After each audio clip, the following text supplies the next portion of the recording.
Hello hi friends. അപ്പം ഞാൻ ഇന്ന് വന്നിരിക്കുന്നത് ഒരു സ്പെഷ്യൽ ഫിഷ് ഫ്രൈ ആയിട്ടാണ്. നമ്മൾ സാധാരണ വീട്ടിൽ ഫ്രൈ ചെയ്യുന്ന പോലെയല്ല, ഇത് സംതിങ് സ്പെഷ്യലാണ് കേട്ടോ. അപ്പോൾ വീഡിയോ ഫുൾ നിങ്ങൾ കണ്ടിട്ട് എല്ലാവരും വീഡിയോ ട്രൈ ചെയ്ത് നോക്കണം കേട്ടോ. ഞാൻ ഇന്ന് എടുത്തിരിക്കുന്ന മീൻ എന്ന് പറഞ്ഞാൽ സിലോപ്പിയാണ്. നിങ്ങൾക്ക് വേണമെങ്കിൽ കരിമീൻ എടുക്കാം. നിങ്ങൾക്ക് നിങ്ങളുടെ കയ്യിൽ ഏത് മീൻ അവൈലബിൾ ആയിട്ടോ അത് ഇതേപോലെ ചെയ്തെടുക്കാവുന്നതാണ്. അപ്പോൾ നമുക്ക് പെട്ടെന്ന് തന്നെ വീഡിയോയിലേക്ക് പോവാം. അതിന് മുമ്പ് നമ്മുടെ ചാനൽ മറക്കാതെ എന്നെ സബ്സ്ക്രൈബ് ചെയ്യണം. വീഡിയോ ഇഷ്ടപ്പെടുക ഷെയർ ചെയ്യാൻ ലൈക്ക് ചെയ്യാനും മറക്കരുത്.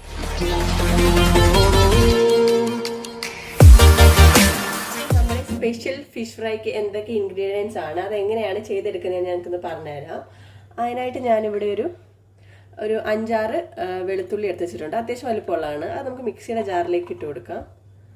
പിന്നെ അതേപോലെ തന്നെ 3 കഷ്ണം ഇഞ്ചി, ഈ ഒരു വലിപ്പത്തിൽ 3 കഷ്ണം ഇഞ്ചി ഉണ്ട്, അതിട്ട് കൊടുക്കാം. പിന്നെ കുറച്ച് ചെറിയ ഉള്ളി, ഇതൊരു 10 അല്ലിയാണ്, ചെറുതാണ്, അതിട്ട് കൊടുക്കാം. പിന്നെ നമുക്ക് വേണ്ടത് കുറച്ച് കറിവേപ്പില. ഇത്രയും കൂടെ ചേർത്ത് നമുക്ക് നന്നായിട്ടൊന്ന് അരച്ചെടുക്കണം. അരച്ചെടുത്തുകൊണ്ട് വന്ന് നിങ്ങളെന്ന് കാണിച്ചു തരാം. എൻ്റെ ഇത് ഞാൻ നന്നായിട്ട് അരച്ചെടുത്തിട്ടുണ്ട്. നമുക്കതൊരു പാത്രത്തിലേക്ക് ഇട്ട് കൊടുക്കാം. മീൻ ഏത് പാത്രത്തിലാണോ മസാലയൊക്കെ പുരട്ടിയെടുക്കേണ്ടത് ആ ഒരു പാത്രത്തിലേക്ക് നമുക്ക് ഇട്ട് കൊടുക്കണം.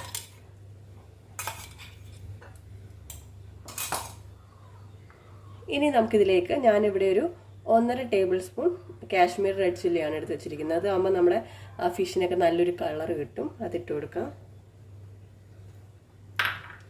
പിന്നെ അതേപോലെ 1 ടേബിൾ സ്പൂൺ മഞ്ഞൾപ്പൊടി, 1.5 ടേബിൾ സ്പൂൺ കോൺഫ്ലോർ ആണ്, അതായത് നമ്മുടെ കോൺ സ്റ്റാർച്ച്, നമ്മുടെ ചോളത്തിൻ്റെ പൊടിയാണ്. അത് നമ്മുടെ കോട്ട് ചെയ്ത് ഇരിക്കും നന്നായിട്ട്, ഫിഷിൻ്റെ മുകളിൽ നന്നായിട്ട് മസാലയൊക്കെ പുരണ്ടിരിക്കാൻ വേണ്ടിയിട്ടാണ്. പിന്നെ അതേപോലെ നമുക്ക് വേണ്ടത് ഒരു മുട്ട. നമ്മൾ വെള്ളത്തിലല്ല ഇന്ന് ഫിഷ് പുരട്ടിയെടുക്കുന്നത്, നമുക്ക് മുട്ടയെ തന്നെ കോട്ട് ചെയ്തെടുക്കാം. ഒരു പ്രത്യേക ടേസ്റ്റുമാണ്, അതേപോലെ നല്ല ഫ്ലഫി ആയിട്ടിരിക്കും. പിന്നെ അതേപോലെ നമുക്ക് വേണ്ടത് ഒരു ചെറുനാരങ്ങ. നമുക്കതിൻ്റെ പകുതി കഷ്ണം മതി, 2ആയിട്ടൊന്ന് മുറിച്ചുകൊണ്ട് വരട്ടെ. ഞാനത് കണ്ടില്ലേ, കുരു ഇല്ലാത്ത ഭാഗം നോക്കിയെടുക്കണം. ഉണ്ടെങ്കിൽ കുരു കളഞ്ഞിട്ട് എടുക്കാൻ ശ്രദ്ധിക്കണം, അല്ലെങ്കിൽ കഴിക്കാനുള്ള ചാൻസ് ഉണ്ട്. നന്നായിട്ട് പിഴിഞ്ഞെടുക്കുക. ഈ നാരങ്ങ നീര് ചേർക്കുന്നതുകൊണ്ട് നമ്മുടെ മീനിൽ നല്ല പുളിയൊക്കെ വരും. ആ കഷ്ണത്തിലൊക്കെ നല്ല പുളി പിടിച്ചു കഴിഞ്ഞാൽ നല്ല ടേസ്റ്റാണ് കഴിക്കാനായിട്ട്. അപ്പോൾ ഞാൻ ഇട്ട് കൊടുത്തു. ഇനി നമുക്ക് ഈ മസാലയിലേക്ക് ആവശ്യമായിട്ടുള്ള ഉപ്പ്, നമുക്ക് മീനൂടെ ചേർത്തിട്ടുള്ള ഉപ്പ് വേണം ഇട്ട് കൊടുക്കാനായിട്ട്. അപ്പം നമ്മുടെ ഈ ഇൻഗ്രീഡിയൻസ് എല്ലാം കൂടെ ചേർത്ത് നന്നായിട്ടൊന്ന് മിക്സ് ചെയ്തെടുക്കാം. അപ്പം ഞാൻ നന്നായിട്ട് മിക്സ് ചെയ്തെടുത്തിട്ടുണ്ട്. പിന്നെ ഞാനിവിടെ ചേർത്ത് കൊടുക്കാൻ പോകുന്നത് സിലോപ്പി മീനാണ്. ഞാൻ എപ്പോഴും പറയുന്ന പോലെ ഓരോരോ പേരാണ് ഇതിന് പറയുന്നത്. നന്നായിട്ട് വരഞ്ഞെടുത്തിട്ടുണ്ട്. ഇതാകുമ്പോൾ ഇതിൻ്റെ ഉള്ളിലേക്കൊക്കെ മസാല കയറി നല്ലതായിരിക്കും. അപ്പം നമുക്ക് ഓരോ മീനെടുത്തിട്ട് നന്നായിട്ടൊന്ന് മസാല പുരട്ടിയെടുക്കാം. നിങ്ങൾക്ക് എത്ര ക്വാണ്ടിറ്റി വേണോ അതനുസരിച്ച് നിങ്ങൾക്ക് മസാല പ്രിപ്പയർ ചെയ്യാം കേട്ടോ. ഇപ്പം ഞാൻ 2 എടുത്തിരിക്കുന്നത്. ഇതിൻ്റെ ഉള്ളിലോട്ടൊക്കെ നമുക്ക് നന്നായിട്ടൊന്ന് പുരട്ടിയെടുക്കാം.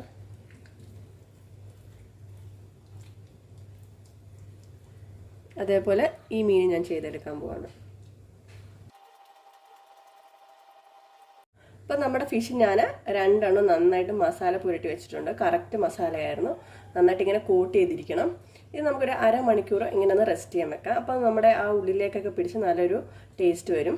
അല്ലാന്നുണ്ടെങ്കിൽ പുറത്ത് മാത്രം മസാല, അകത്ത് മുളകും ഉപ്പൊന്നും പിടിക്കാത്ത പോലെ ഇരിക്കും. അപ്പോൾ നമുക്ക് അരമണിക്കൂർ കഴിഞ്ഞിട്ട് കാണാം. നമ്മുടെ ഫിഷ് നന്നായിട്ട് മസാലയൊക്കെ പുരട്ടി വെച്ചിട്ട് അരമണിക്കൂർ കഴിഞ്ഞിരിക്കുകയാണ്. നമുക്ക് നന്നായിട്ട് അതൊന്ന് വറുത്തെടുക്കാം. ഞാനിന്ന് വറുത്തെടുക്കുന്നത് വെളിച്ചെണ്ണയിലാണ്. നമുക്ക് വറുത്തെടുക്കാൻ ആവശ്യമായിട്ടുള്ള വെളിച്ചെണ്ണ ചേർത്ത് കൊടുക്കാം. നിങ്ങൾക്ക് റിഫൈൻഡ് ഓയിലാണ് ആവശ്യമെങ്കിൽ അത് ഒഴിച്ചു കൊടുക്കാം. ഞാൻ ഇന്നിവിടെ വെളിച്ചെണ്ണയാണ് എടുക്കുന്നത്. ഇത് നന്നായിട്ടൊന്ന് ചൂടായി വരട്ടെ, അതുവരെ വെയിറ്റ് ചെയ്യാം. അപ്പം നമ്മുടെ വെളിച്ചെണ്ണ നന്നായിട്ട് ചൂടായി വന്നിട്ടുണ്ട്. അപ്പോൾ അതിലേക്ക് ഞാൻ 2 തണ്ട് കരിയാപ്പില ഇട്ട് കൊടുക്കാൻ പോവാണ്. ഇത് ഇങ്ങനെ ബേസിലിട്ട് കൊടുത്തു കഴിഞ്ഞാൽ നമ്മുടെ എത്ര ഒട്ടി പിടിക്കുന്ന ചട്ടിയിലാണെന്നുണ്ടെങ്കിലും നമ്മുടെ മീൻ അടി പിടിക്കില്ല. അപ്പം നമുക്ക് ഓരോ തണ്ടിങ്ങനെ വെച്ച് കൊടുക്കാം. എന്നിട്ട് അതിൻ്റെ മുകളിലേക്ക് വേണം നമ്മുടെ ഫിഷ് ഇട്ട് കൊടുക്കാനായിട്ട്.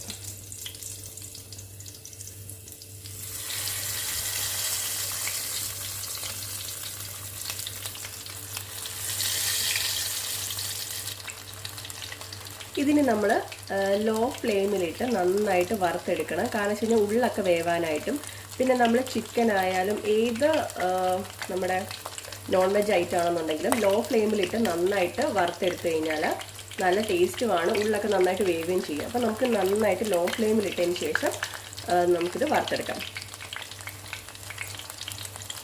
അപ്പോൾ നമ്മുടെ മീൻ ഒരു സൈഡ് നന്നായിട്ട് ലോ ഫ്ലെയിമിൽ കിടന്ന് മൂത്ത് വന്നിട്ടുണ്ട്. നമുക്കൊന്ന് തിരിച്ചിട്ട് കൊടുക്കാം.